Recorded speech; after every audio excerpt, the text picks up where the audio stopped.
Bonjour Mathieu Slama. Bonjour Steve. Et merci de nous rejoindre dans le Grand Journal. Comme tous les jeudis, Mathieu, vous revenez d'abord cet après-midi sur la proposition de loi qu'a déposée la députée Ensemble pour la République de la 8e circonscription des Français établis à l'étranger, Caroline Yadan, aux côtés de la députée des Yvelines, Aurore Berger. Ce texte vise à condamner, je cite, toutes les formes renouvelées de l'antisémitisme, notamment la nazification des personnes de confession juive, les appels à la destruction d'Israël ou encore la glorification du Hamas. Une proposition de loi bienvenue selon vous et rendue indispensable par la propagation de la haine anti-juive exponentielle depuis le 7 octobre 2023. Oui.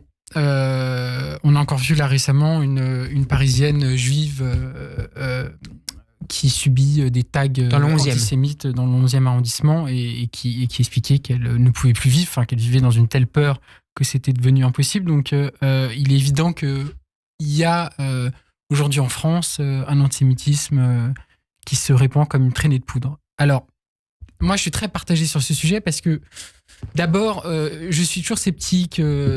C'est pas avec la loi, au fond, qu'on va résoudre le problème, à mon sens. Mais je suis toujours sceptique sur des dispositifs supplémentaires, juridiques et répressifs. En la matière, il y a toujours des dérives potentielles, d'une part. Puis deuxièmement, est-ce que ça va être si efficace que ça ? Je n'en suis pas sûr. En tout cas, il y a des conditions, à mon avis, pour que cette loi puisse être, à mon sens, acceptable. Bon, il faut déjà voir par rapport au cadre légal existant. Est-ce que dans le cadre légal existant, on ne peut pas lutter contre toutes les formes d'antisémitisme ? Ensuite, c'est très important de ne pas se servir de ce sujet et de cette loi comme un instrument politique pour lutter contre les adversaires. Ça, je ne fais pas ce procès a priori. On va pas reprocher à Caroline Yadan. Alors voilà, je ne fais pas ce procès a priori, mais je dis en tout cas c'est une condition essentielle parce que évidemment, il faut que les intentions de tout ça soient bonnes. Je précise que la proposition a été co-signée par 90 députés. Dont François Hollande. Autre condition, et j'insiste là-dessus, il ne faut pas que cette loi... Et je ne dis pas que ça va être le cas, je n'ai pas regardé en détail, mais il ne faut pas que cette loi aboutisse à la criminalisation du soutien aux Palestiniens et du soutien à la cause palestinienne. Ce qui n'est pas ce qui est précisé, là on parle précisément d'un soutien au Hamas. Je dis bien, il ne faut pas que... c'est très important qu'on puisse exprimer le soutien à la cause palestinienne, le soutien à un État palestinien, et aussi l'émotion par rapport à la souffrance palestinienne sans qu'il y ait une loi qui puisse empêcher cela. Et il me semble que ce n'est pas l'intention de cette loi, mais je dis c'est important de le dire. Et enfin, et je dis ça, alors ça c'est plus à l'intention de l'extrême droite qui utilise ces derniers temps beaucoup la question de l'antisémitisme. J'ai entendu Julien Audoul récemment dire que le RN était le bouclier pour les Juifs de France face à l'antisémitisme, phrase qui m'a horrifié, qui m'a absolument épouvanté, et je l'ai souvent dit ici, ne tombons pas dans le piège de la mise en concurrence entre les différents racismes et entre les communautés. Je pense évidemment à certains qui veulent nous faire croire qu'il y a un nouvel antisémitisme en France qui viendrait des musulmans et que les musulmans seraient par nature antisémites. Ça, c'est un discours délétère contre lequel il faut lutter à tout prix. Donc voilà les conditions que je pose par rapport à Mathieu, cette prenons un exemple à partir d'une interview accordée par Caroline Yadan au Point, dans lequel elle explique que cette proposition de loi, si elle était votée, empêcherait l'eurodéputé Rima Hassan impunément estimer, je la cite, que le Hamas est un mouvement de résistance ou pour que l'on ne puisse plus le poster sur les réseaux sociaux, un drapeau nazi accompagné d'une étoile de David. Est-ce que selon vous, Rima Hassan incarne aujourd'hui cette entreprise systématique de diabolisation de l'État d'Israël? Alors, Rima Hassan, c'est compliqué parce que c'est quelqu'un qui, en effet, tient parfois des propos qui sont scandaleux, qui sont choquants, qui sont totalement excessifs.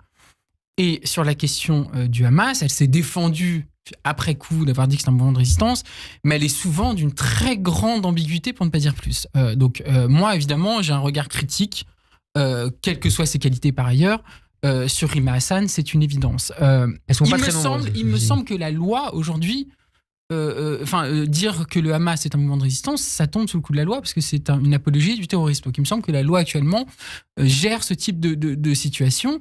Et sur la nazification d'Israël, en effet, là, il me semble que c'est permis dans le cadre légal. Moi, vous savez, ce procédé-là, c'est un procédé antisémite classique, de dire que les Juifs sont en réalité les nouveaux nazis, et qui d'ailleurs permet de minimiser aussi la souffrance juive et la gravité du régime nazi. Donc maintenant, Maintenant, est-ce que la loi doit pénaliser ça? C'est un autre sujet. Je pourrais dire juste une dernière chose sur ce sujet-là. Alors, je voulais vraiment, États-Unis, voilà, je voulais vraiment le dire. Au fond, je pense que le plus important, c'est pas ça.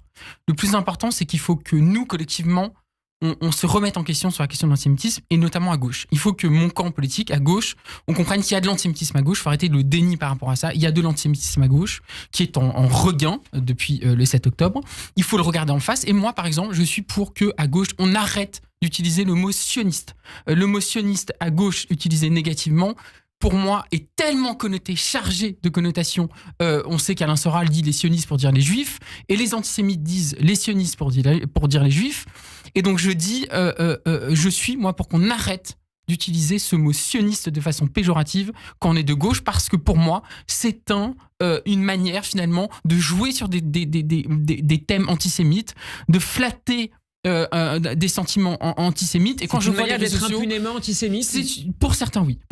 Et il faut qu'on arrête avec ce mot. J'ai entendu il y a quelques mois une députée LFI utiliser ce mot, les sionistes. Ça m'a épouvanté. J'ai trouvé ça ignoble.